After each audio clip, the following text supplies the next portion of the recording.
آتی ہو صداقت کی مہک، ان کی تدریس سے پتھر بھی پگھل سکتے ہیں۔ الحمدللہ رب العالمین، والصلاة والسلام علی سید المرسلین وعلی آلہ واصحابہ اجمعین۔ اما بعد، قال اللہ تعالی فی القرآن المجید: یا ایھا الذین آمنوا کتب علیکم الصیام کما کتب علی الذین من قبلکم لعلکم تتقون۔ صدق اللہ العظیم۔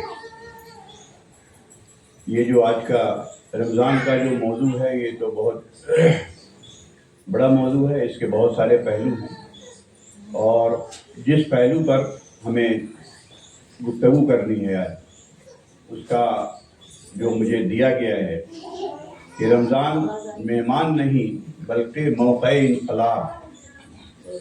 یہ نام بھی بڑا اچھا لگا کہ موقع انقلاب ہے۔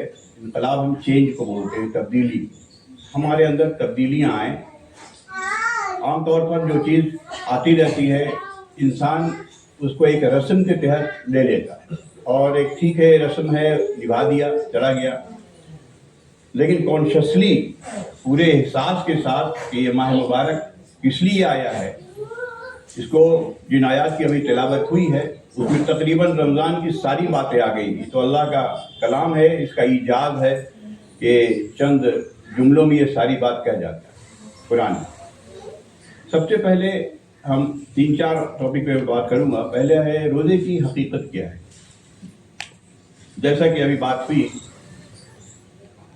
ہم لوگ سب سمجھتے ہیں کہ جو چیزیں حرام ہیں روزے میں، کھانا پینا وغیرہ، تو اس سے بچ لینا طلوع فجر سے لے کے غروب آفتاب تک یہ روزہ ہے۔ یہ ٹھیک ہے یہ بات کہ یہ روزہ کہلاتا ہے۔ ان میں سے ایک چیز بھی اگر ختم ہو گئی تو روزہ ختم ہو گیا، لیکن یہ اللہ تعالیٰ کی مہربانی ہے کہ صرف اسی پہ کہا گیا کہ روزہ ختم نہیں ہوتا، لیکن بہت سی ایسی چیزیں ہیں روزے میں جس سے ڈائریکٹلی ہمارا روزہ ٹوٹتا تو نہیں ہے، لیکن روزہ بہت کمزور ہو جاتا ہے۔ اور ویسا روزہ جیسا کہ ابھی بات آئے گی جس میں حرام کی آمیزش ہو جائے، وہ اللہ کے نزدیک قابل قبول نہیں ہے۔ اس روزے میں سب سے بڑی احتیاط کی ضرورت ہوتی ہے۔ نبی کریم صلی اللہ علیہ وسلم نے فرمایا کہ یہ جو روزہ ہے یہ جسم کے ہر عضو کا روزہ ہے۔ اب اپنی آنکھوں کو، اپنے کان کو، اپنی زبان کو، اپنے ہاتھ کو، اپنے پیر کو اس کام میں ملوث نہ ہونے دیں جس میں اللہ کی رضا نہیں ہے، جو اللہ کی نافرمانی ہے۔ بہت ساری باتیں آئیں جیسے غیبت، چغلی۔ ایک حدیث ہے اس سلسلے میں جو بہت عبرت والی ہے۔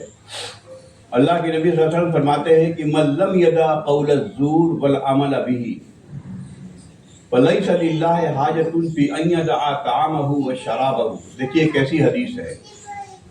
جس نے روزے کی حالت میں جھوٹ بولنا اور جھوٹ پر عمل کرنا نہیں چھوڑا تو اس سے اللہ کو کوئی مطلب نہیں ہے کہ کسی نے کوئی کھانا پینا چھوڑ دیا، اور کہ یہ ایک انسان بھوکا بھی رہے اور اللہ تعالیٰ کہے کہ اس سے ایسے روزے سے ہمیں کوئی مطلب نہیں ہے، اس لیے کہ روزے کا جو مقصد ہے وہی غارت ہو جاتا ہے، پھر کوئی فائدہ نہیں۔ اللہ کو مقصد ہمیں بھوکا رکھنا نہیں ہے۔ کیا مقصد ہے یہ قرآن میں ابھی ہم نے اس بات میں آئی کہ یا ایھا الذین آمنوا کتب علیکم الصیام کما کتب علی الذین من قبلکم لعلکم تتقون۔ غور کیجیے، یہ پہلی آیت میں ہی روزے کی غایت بتا دی گئی۔ اس کو صحیح حقیقت کو سمجھیے، تقویٰ ہے کیا۔ قرآن میں بہت سے معنی میں تقویٰ استعمال ہوا ہے۔ یہاں دیکھیے لوگ ہمارے مترجمین ترجمہ کرتے ہیں تقویٰ کی صفت پیدا ہو جائے۔ عام طور پر تقویٰ کے 2 طرح کے ترجمے کیے جاتے ہیں۔ اتقوا اللہ مطلب اللہ سے ڈرو، ایک خوف کے معنی میں آتا ہے۔ ایک ہے اللہ کی نافرمانی سے بچو، اس معنی میں ہوتا ہے۔ ان دونوں کو اگر ہم ملا دیں تو بات آتی ہے کہ اللہ کے خوف سے، اللہ کی نافرمانی سے بچنے کا نام تقویٰ ہے۔ اللہ کے خوف سے، اللہ کی نافرمانی سے بچنے کا نام تقویٰ ہے۔ یہ بڑی اہم مقام ہے، یاد رکھیں کہ سماج میں جب آدمی رہتا ہے تو سماج کے خوف سے بھی بہت ساری نافرمانی سے بچ جاتا ہے، بہت سی برائی سے۔ یہی آدمی کہیں فورن کنٹری چلا گیا تو بہت ساری برائی میں ملوث ہو جاتا ہے، جانتا ہے یہاں مجھے دیکھنے والا ہے نہیں۔ تو یہ بات ہوتی ہے کہ اللہ کے خوف سے، اللہ کی نافرمانی سے بچنے کا نام تقویٰ ہے۔ اب ہم اپنے دل کو ایک بار دیکھیں کہ اللہ کا خوف ہمارے دل میں کیا رہتا ہے یا نہیں رہتا۔ ایک دوسری حیثیت سے آج کے ماڈرن سسٹم میں، چونکہ ہم لوگ ماڈرن لائن سے ہی پڑھے ہوئے ہیں، انسانی جسم جو ہے وہ ایک تو یہ مادی جسم ہے جو اللہ نے دیا ہے، اور اس کے اندر ایک روحانی جسم ہوتا ہے۔ یاد رکھیے، یہ انسان صرف یہ نہیں ہے، ایک روحانی جسم ہوتا ہے۔ مادی جسم کو ہم تندرست اور توانا رکھنے کے لیے اپنی امیونٹی بڑھاتے ہیں، قوت مدافعت، جس سے باہر سے اگر کوئی حملہ ہو، بیکٹیریا کا، وائرس کا، کسی بیماری کا، تو ہم بچ سکیں۔ انسان اس کے لیے اچھی غذا کھاتا ہے، دوائیں بھی لیتا ہے وغیرہ۔ ٹھیک اسی طریقے سے یہ جو تقویٰ ہے، جو بات بتائی جا رہی ہے، ہمارے روحانی جسم کی قوت مدافعت ہے۔ یہ ہے تقویٰ، جو کہا گیا کہ اس میں بھی وہ امیونٹی پیدا ہو جائے کہ باہر سے جتنی برائیاں ہیں، جتنے شیطان کے کام ہیں، ان کے حملے ہوتے رہیں، ان کا اثر ہمارے اوپر نہیں ہوگا، ہم اس سے بچ جائیں۔ یہ ہے جو اللہ تعالیٰ اس روزے سے ہمیں پیدا کرنا چاہتے ہیں۔ ہم جب روزہ رکھتے ہیں تو ہمیں یہ خیال رکھنا چاہیے اس روزے میں کہ آیا یہ چیزیں پیدا ہو رہی ہیں یا نہیں۔ دوسرے لفظوں میں، اللہ کا خوف ہر معاملے میں، کوئی بھی عمل ہم کر رہے ہوں، یہ خیال آ جاتا ہے کہ نہیں کہ میرا اللہ اس عمل سے راضی ہے یا نہیں ہے، یا اللہ کی نافرمانی ہے یا فرمانبرداری ہے یا نہیں ہے۔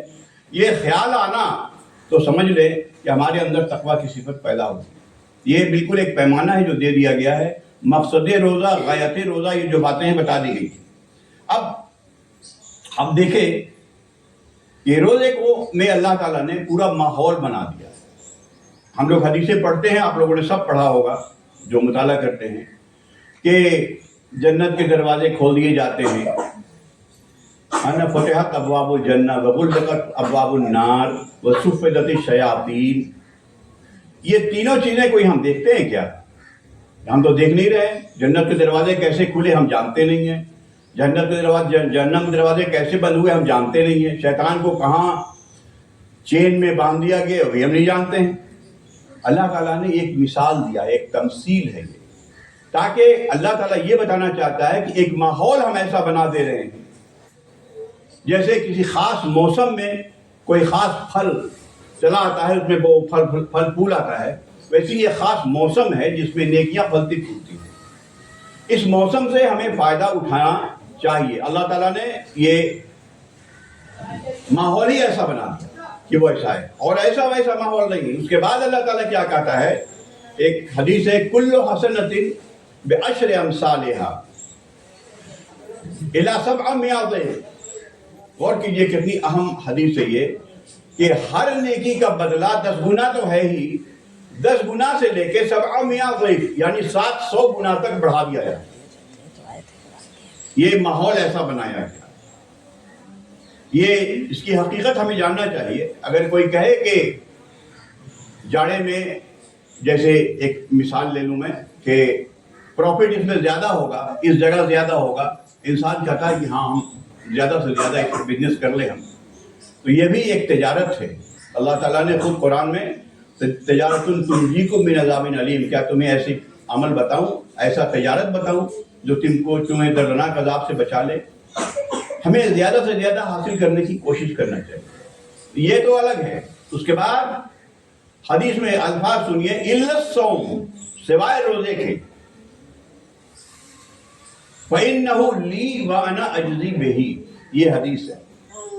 روزے کے ثواب کا یہ 10 سے 700 گنا، اس کی کوئی گنتی ہی نہیں۔ کہا کہ الا الصوم، روزہ کو چھوڑ کے، اس لیے کہ روزہ ہمارے لیے ہے اور میں ہی اس کی جزا دوں گا۔ اللہ تعالیٰ اپنے شان کے مطابق کیسی جزا دے گا اس کا ہم تصور بھی نہیں کر سکتے، لیکن اس میں ایک چیز غور کرنے کی ہے کہ انہ لی، یہ ہمارے لیے ہے روزہ۔ تو کیا نماز اللہ کے لیے نہیں ہے؟ وہ بھی اللہ کے لیے ہے، زکوٰۃ اللہ کے لیے ہے، حج اللہ کے لیے ہے، تو خصوصی طور پر روزے کے لیے کیوں کہا انہ لی، یہ میرے لیے؟ وجہ اس کی یہ ہے کہ ہر جو عبادات ہیں ان کی چند خصوصیات ہیں، اس کو جان لیجیے۔ جیسے نماز کی خصوصیت ہے اللہ کے دربار میں حاضر ہو کے اللہ کے سامنے اللہ کی عبادت بجا لینا۔ زکوٰۃ مالی عبادت ہے جو ہم نکالتے ہیں۔ حج تمام دنیا کے مسلمانوں کو متحد کرنے کے لیے ایک عبادت ہے، ایک گھر کی عبادت کرتے ہیں۔ ان تینوں میں بہت زیادہ امکان ریا کا بھی ہوتا ہے، دکھاوا کا۔ ہم دکھاوے کے لیے نماز پڑھ سکتے ہیں، دکھاوے کے لیے زکوٰۃ بھی ہو سکتا ہے، دکھاوے کے لیے حج بھی ہو سکتا ہے اور ہوتا ہے۔ لیکن صرف روزہ ایک ایسی چیز ہے جو صرف اللہ کے لیے ہوگی، اس میں دکھاوا ہونا ہی نہیں، اس لیے کوئی جانتا ہی نہیں میں روزے سے ہوں یا نہیں، میں یہاں آ کے کچھ بول رہا ہوں میں روزے سے ہوں یا نہیں ہوں، کوئی نہیں جانتا، میرے خدا کے علاوہ کوئی نہیں جانتا۔ اس لیے روزہ ایک ایسی عبادت ہے جو صرف اور صرف اللہ کے لیے، اس میں ریا کا نام نشان نہیں۔ تو جس عبادت میں ریا کا نام نشان نہ ہو، صرف اللہ کے لیے ہو، اسی لیے اللہ نے کہا کہ روزہ خصوصی طور پر میرے لیے ہے، اس میں کہیں کوئی کسی بھی طرح کی اشتراک کی گنجائش نہیں ہے کہ کوئی اور ریا ہو یا کوئی ایسی بات ہو، ایسا نہیں ہو سکتا۔ اس لیے انہ لی وانا اجزی بہ، اس لیے اس کا بدلہ تو میں ہی دوں گا۔ یہ حدیث ہے جو سب سے اہم، یہ ماحول اللہ تعالیٰ بنا دیتا ہے۔ تیسری بات ہم یہاں کرنی ہے کہ اس کے لیے تیاری کرنی ہے۔ الحمدللہ یہ جو ہم لوگ کر رہے ہیں، آپ لوگ کر رہی ہیں، یا اور بھی بہت جگہ میں گیا لوگ کر رہے ہیں استقبال رمضان، یہ تیاری کے لیے۔ لیکن یہ تیاری صرف اجتماع سے نہیں ہوتا، اجتماع میں تو لوگوں کو ترغیب دی جاتی ہے، تیاری ہر انڈیویجول کو خود کرنا ہے۔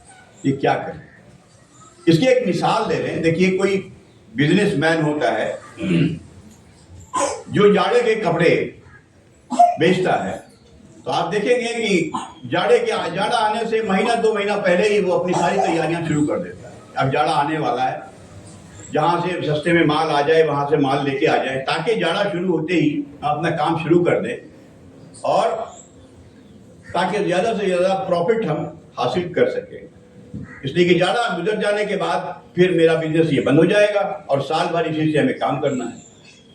ٹھیک اسی طریقے سے رمضان بھی وہ ہے کہ زیادہ سے زیادہ ہم نیکی حاصل کر سکیں، تاکہ یہ نیکی، یہ تقویٰ جو ہمارے اندر پیدا ہوگا، یہ ہمیں پورے 11 مہینے، یا آج کے لہجے میں کہہ لیں یہ ہماری ایمان کی بیٹری جب ریچارج ہوگی تو تاکہ پورے مہینے اس کو چلنا ہے، جتنا زیادہ ہم چاہیں اس کو ریچارج کر لیں، تاکہ پورا 11 مہینہ ہمیں برائیوں سے بچنے میں کوئی پرابلم نہ کھڑا ہو، ہمیں شیطان ہمارے اوپر حاوی نہ ہو جائے۔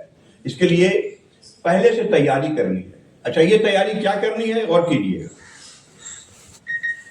تمام دنیاوی مشغولیتیں، یہ خصوصی طور پر میں نے، جیسا کہ انہوں نے کہا ریڈینس میں میری آرٹیکل بھی اس پر آئی تھی، کہ تمام اپنی مشغولیتیں جتنی بھی ہیں عام، ان کو کم کر دینا روزے میں۔ جو بھی کام ہم پہلے کر سکتے ہیں رمضان شروع ہونے سے پہلے کرنے میں، تاکہ ہمیں باہر نکلنے کی ضرورت زیادہ نہ پڑے، خصوصاً مستورات کو، آپ لوگوں کو تو باہر نکلنے کی ضرورت نہ پڑے، بہت ضرورت پڑے تو تھوڑا نکل لیا ایک الگ بات ہے۔ مردوں کو بھی ہم یہی کرتے ہیں کہ کسی کو اگر آفس سے چھٹی لینی ہے چھٹی لے لے، مل جاتی ہے، کسی کو بزنس میں کم سے کم جتنا ضروری مشغولیت ہے اس کو چھوڑ کے اس وقت کو ریزرو کرے اس کام کے لیے کہ ہمیں عبادت کرنی ہے، یہ عبادت کا مہینہ ہے۔ لیکن افسوس یہی ہے کہ ہمارے یہاں یہ چیزیں ہوتی نہیں ہیں۔ رمضان خصوصی طور پر 2 چیزیں ہم بہت اہم دیکھتے ہیں اور بہت تکلیف بھی ہوتی ہے۔ پہلی تو تکلیف یہ ہوتی ہے کہ اس کو ہم نے پکوان کا مہینہ بنا دیا، زیادہ سے زیادہ چیزیں گھر میں پک رہی ہیں، گھر کی عورتیں، گھر کی مستورات، آپ لوگ زیادہ جانتے ہوں گے، زیادہ بزی ہو رہی ہیں۔ یہ پہلے دن سے ہم نے اس پر ہر جگہ میں نے کہا ہے کہ یہ غلط ہے، یہ عورتوں کو بھی عبادت کرنا ہے، ہمیں بھی عبادت کرنا ہے۔ جو ایک سادہ افطار کھانا ہوتا ہے وہ کر لیا جائے، یہ باقی 11 مہینے بچے ہیں، جو کھانا ہے آپ کھائیے۔ یہ بالکل نہ کریں کہ بس رمضان میں لگتا ہے کہ یہ ہمارے لیے کھانے کا مہینہ، ہر طرح کے انواع و اقسام کی چیزیں لا رہے ہیں رمضان۔ حالانکہ عام طور پر کہا جاتا ہے کہ روزہ میں انسان بھوکے رہتا ہے۔ غور سے دیکھیے کہ 24 گھنٹے میں اگر ہم تھوڑا سا وقت دے دیں، ذرا سوچیں کہ صبح میں جو ناشتہ کرتے ہیں وہ 2-4 گھنٹہ پہلے کر لیا، اور دوپہر میں جو کھانا کھاتے ہیں وہ 2-4 گھنٹہ بعد کر لیا. یہی تو ہے کھانا پینا چھوڑنا. کیا چھوڑ دیتے ہیں ہم؟ کون سا کھانا چھوٹتا ہے؟ یہ صرف وقفہ بڑھا دیا اللہ نے. ہاں پانی ہم نہیں پیتے ہیں، اس بیچ پانی بھی نہیں پیتے ہیں، بس اتنی سی بات ہوتی ہے. اور اس کے لیے اتنا اہتمام صرف کھانے پینے میں انسان لگ جائے، یہ سب لغویات ہیں جو ہمیں گھیر لیتی ہیں. یہ شیطان ہے جو رمضان میں ہمیں غافل کر دیتا ہے کہ چلو بہت بڑی بات ہے، بھوکے رہ گئے تو یہ کھا لو وہ کھا لو. ایسا کوئی معاملہ نہیں ہوتا ہے. کھانا بلکہ اس سے زیادہ اچھی ہی کوالٹی کا انسان کھاتا ہے اور زیادہ بہتری کھاتا ہے. اس لیے سادہ کھانا تاکہ گھر میں بھی آرام ہو. اور خاص کے افطار کے وقت جیسا کہ حدیثوں میں آتا ہے کہ یہ دعا کی قبولیت کا وقت ہے. خود صحابہ کرام رضوان اللہ علیہ اجمعین سے یہ ثابت ہے کہ وہ افطار کے 10 منٹ پہلے بیوی بچوں کو لے کے بیٹھتے تھے اور دعا کرتے تھے کہ دعا کرو. یہ ہمارا کام ہونا چاہیے کہ ہم پورے فیملی بیٹھے ایک ساتھ اور دعا کریں اللہ سے. یہ دعا کی قبولیت کا وقت ہے. نہ یہ کہ ان کو تو کچن میں انگیج کر دیا، اپنے بیٹھے ہیں بالکل گرم کھانے کے لیے. یہ چیزیں اچھی چیزیں نہیں ہیں. یہ شیطان لگا ہوا ہے اور ہمیں اس طریقے سے غافل کرتا ہے. شیطان کی چال بڑی عجیب ہے. اس پر ایک امام کی کتاب ہے تلبیس ابلیس. ابلیس کیسے کیسے چال بدلتا ہے، اس کو مطالعہ کرنے کی ضرورت ہے. کیسے کیسے چال بدلتا ہے وہ. دوسری چیز جو ہم دیکھتے ہیں اس رمضان میں جو سب سے زیادہ تکلیف دہ ہوتی ہے وہ یہ کہ اس کو شاپنگ کا مہینہ بنا دیا. اس کے بعد طوفان کہ اس پر خریداریاں ہو رہی ہیں تو ہو رہی ہیں، خاص کے آخری اشرے وہ اشرا جس میں رحمت کی بارش سب سے زیادہ ہوتی ہے، جس میں لیلۃ القدر ہوتا ہے، جس میں ہر رات ہمیں جاگ کے اپنے رب کا قربت اختیار کرنا چاہیے، قرب اختیار کرنا چاہیے، اپنے گناہوں کی معافی مانگنا چاہیے. تاکہ یہ وقت کب آ جائے ہمارا کوئی نہیں جانتا کہ اللہ تعالیٰ ہمیں ہمارے گناہوں کو معاف کر دے.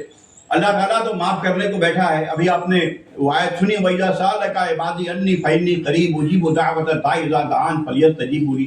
یہ کیسی رمضان کے بارے میں رمضان کا بیان کرتے ہوئے یہ بیچ میں دعا کا بیان ہے.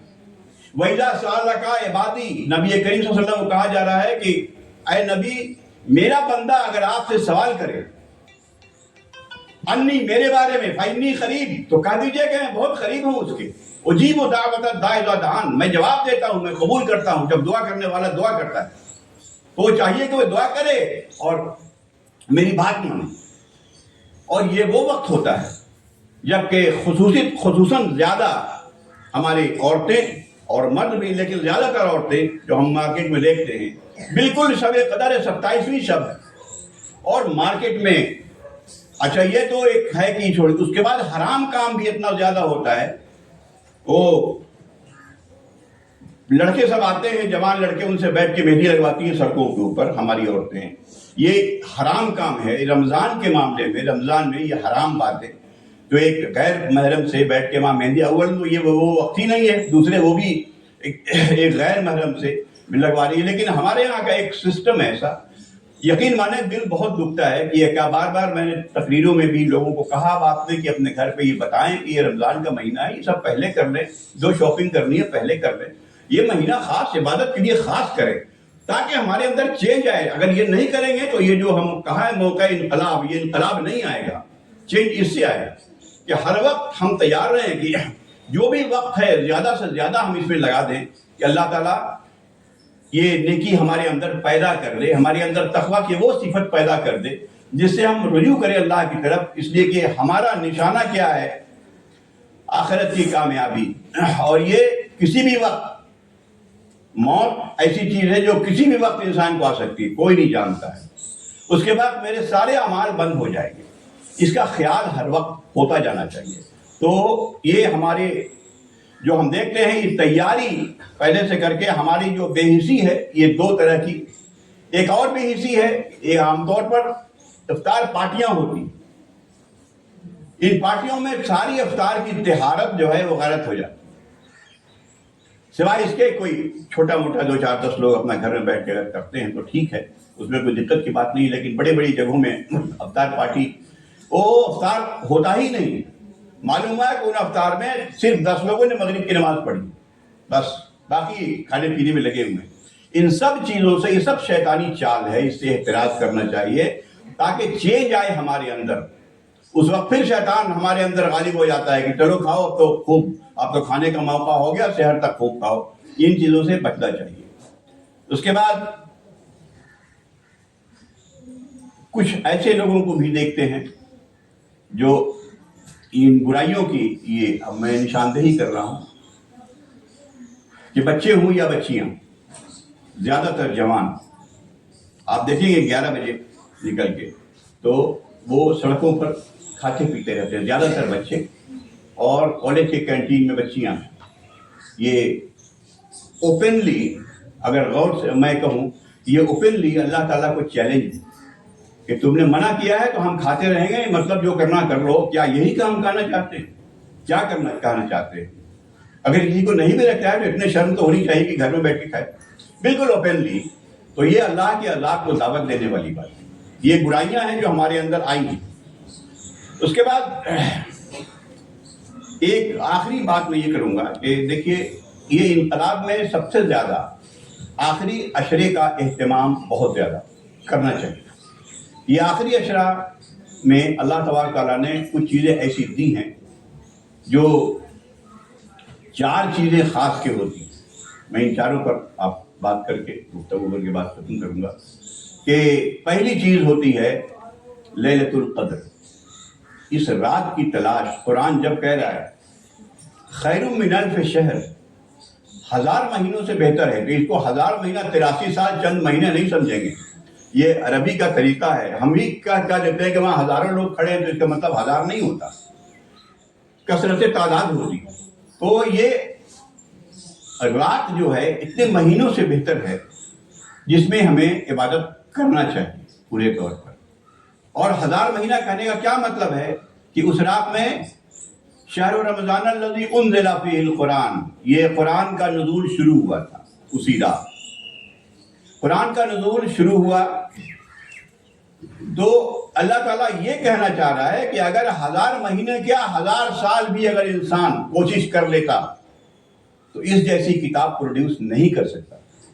یہ کہہ رہا ہے 1000 مہینوں سے بہتر ہے. یاد رکھیں کہ یہ چیزیں جو قرآن لوگ پڑھتے ہیں وہ جانتے ہیں کہ کیا چیز ہے قرآن میں.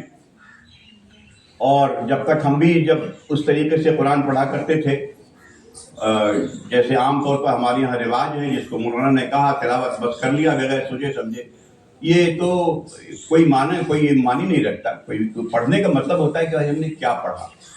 تو یہ سب سے پہلی چیز لیلۃ القدر کا احترام کریں. اور نبی کریم صلی اللہ علیہ وسلم میں حدیث آتی ہے کہ جب یہ اماں عائشہ رضی اللہ تعالیٰ عنہ فرماتی ہیں کہ جب آخری عشرہ شروع ہوتا تو نبی کریم صلی اللہ علیہ وسلم کیا کرتے؟ شد بیضرہ، دیکھیے اپنی کمر کس لیتے. آپ تو ایسے ہی عبادت کرتے تھے. شد بیضرہ، وہ اپنی کمر کس لیتے مزید عبادت کی. اور رات بھر عبادت کرتے. وَأَيْقَظَ أَهْلَهُ، اور اپنی بیوی بچوں کو جگاتے، اٹھو تم بھی نماز پڑھو. یہ میرا کہنا یہ کہ صرف طاق راتوں میں نہ جائے، میں اس لیے کہہ رہا ہوں کہ ہر رات عبادت کریں.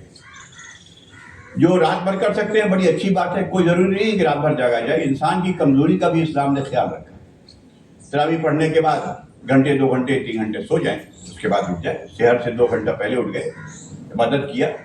اور قرآن میں کہا گیا اسی میں حتی مطلع الفجر، طلوع فجر تک یہ رات رہتی ہے. تو طلوع فجر تک جب بھی یہ رات کوشش کرنا چاہیے کہ یہ جاگیں. یہ بڑی اہم چیز ہے، اس کی حقیقت ہم نہیں جانتے. اور لیکن قرآن جس طریقے سے بات کر رہا ہے وہ اس سے یہ سمجھ میں آتا ہے کہ یہ رات ہمیں کسی بھی حالت میں چھوڑنا نہیں چاہیے. مولانا آزاد نے اپنی تفسیر میں اسی آیت کی اس میں لکھا ہے کہ اگر وہ جان لیں کہ قرآن کی حقیقت کیا ہے تو ان کی ہر رات لیلۃ القدر سمجھ لیں گے. یہ ہر رات لیلۃ القدر ہے، ہمیں جاننا چاہیے. پہلی بات. دوسری بات دیکھیے، اس آخری عشرے میں ہم لوگ صدقہ فطر نکالتے، سب لوگ جانتے ہیں. اس کو بھی ہم نے رسم بنا ڈالا. یہ کیا صدقہ فطر؟ دیکھیے حدیثوں میں آتا ہے، نبی کریم صلی اللہ علیہ وسلم فرماتے ہیں کہ فرض رسول اللہ صلی اللہ علیہ وسلم زکوٰۃ الفطر، نبی کریم صلی اللہ علیہ وسلم نے یہ فطر فرض کر دیا ہے. اور غور کیجئے گا، 2 بات بتائیے، طہورم من اللغو والرفث وتومۃ للمساکین. یہ روزہ، یہ سب سے پہلا کام اس کا یہ ہے کہ روزے دار کے روزے میں جو بھی کمی رہ گئی ہو، جو لغویات اس کے روزے میں آ گئی ہوں، جو بری باتیں، جو گندے باتیں اس نے سوچی ہو کی ہوں، وہ ختم ہو جائے. یہ صدقہ فطر اس کو مٹا دے. اور کیجئے کتنا بڑا انعام ہے یہ. کوئی دنیا کا کوئی شخص یہ دعویٰ نہیں کر سکتا ہے کہ روزے میں 1 سیکنڈ کے لیے بھی ہم سے کوئی غلط کام نہ ہو. ایسا ممکن نہیں ہوتا. انسان کوشش کرنے کے باوجود، تو اللہ تعالیٰ کہتا ہے کہ اپنی تو کوشش کرو، اور جو بغیر کوشش کے اپنے آپ جو ہو گیا تو کہتا ہے یہ صدقہ فطر اس کو مٹا دے. میرے روزے کو پاک کر دے گا. یہ وہ روزہ کرے گا جس سے تقویٰ کی صفت پیدا ہو جائے. اور دوسری بات طعمۃ للمساکین، اور مسکین کے لیے کھانے کا انتظام بھی ہو جاتا ہے، جس کی تفصیل ان سے آپ نے سنا. مزید میں اس کی تفصیل کرنے کی ضرورت نہیں ہے. یہ ایسا مہینہ مواسات کا مہینہ ہے. لوگوں کے ساتھ خوب کریں. یہ تو صدقہ فطر تو ہے ہی ہے، جتنا اللہ کے بندوں کے ساتھ کیا جائے اس میں کیا جائے. تیسری چیز اس میں اعتکاف آتی ہے. اس کی تفصیلات مسجد میں، اس میں اور ایک روحانی تجربہ ہوتا ہے. مسجد میں 10 دن کے لیے اپنے کو قید کر لینا، اس میں اور انسان برائی سے کم ہو جاتا ہے. اس کی تفصیل میں کر نہیں سکتا. یہ وہی کریں گے، یا وہی جانتے ہیں، یا وہی جو اس کا تجربہ کرتے ہیں. کر کے دیکھیں، اس کا خود تجربہ ہوگا کہ روحانی طور پر کتنا اپلفٹمنٹ ہوا ہمارا، کتنا اوپر ہم چلے گئے. اور آخر میں چوتھی چیز، روزے کے اختتام پر اسی ابھی آیت آئی، اس میں آ رہی ہے کہ وَتُكَبِّرُ اللَّهَ عَلَى مَا هَدَى، اور اللہ کی جس کو جو ہدایت ملی ہے قرآن کی، اللہ کی بڑائی کا اعلان کرو. یہ ایک جشن ہے. یہ جشن ہمارے یہاں کوئی بھی جشن ہو، اصل اگر ہے تو وہ نماز پہ ہی اس کا اختتام ہے. نماز پڑھیں، اللہ کے آگے جھکے، شکر ادا کریں. کس بات کی؟ کہ اللہ نے یہ وہ چیز دے دی ہے، کسوٹی، ہدی للناس وبینات من الہدی والفرقان. جو بات آئی لوگوں کے لیے ہدایت ہے. یہ ہدایت سے مرادی ہم سمجھتے ہیں کہ ہدایت کا مطلب ہوتا ہے نماز پڑھنا. صرف نماز پڑھنا نہیں ہوتا ہے. ہدایت سے مراد ہوتا ہے کہ زندگی کے کوئی بھی مسائل ہوں، کوئی بھی مسئلہ ہو زندگی کا، اس میں اللہ نے حل اس کا دیا ہے، اور یہی اصل حل ہے. ہم اپنا حل نکالیں گے تو بہت سی غلطیاں کریں گے. اس لیے مبینات من الہدی، اس کو ہم اپنے حرز جان بنا. اور پھر صرف آخر میں اس ماہ میں کیا، صرف اس ماہ کی بات نہیں ہے. قرآن ہماری ٹیکسٹ بک ہے. ٹیکسٹ بک یہ ہمارے ٹیبل پر ہونی چاہیے، جزدان میں لپیٹی ہوئی نہیں ہونی چاہیے. اور اس کو ہر وقت ہم اپنے مسائل میں کھول کے دیکھیں کہ کون سا ایسا مسئلہ ہے جو اس میں نہیں ہے، کون سا ایسا مسئلہ ہے جو اس میں نہیں ہے، دیکھا جائے. ایک کتاب میں حضرت مولانا مودودی رحمۃ اللہ علیہ نے لکھا ہے کہ میں اپنے انگریزی تعلیم کے زمانے میں بہت کچھ کتابیں لائبریری پڑھ گیا، فلسفی پڑھ گیا، معاشیات پڑھ گیا، اور یہ سب اپنے دماغ میں اتار لی.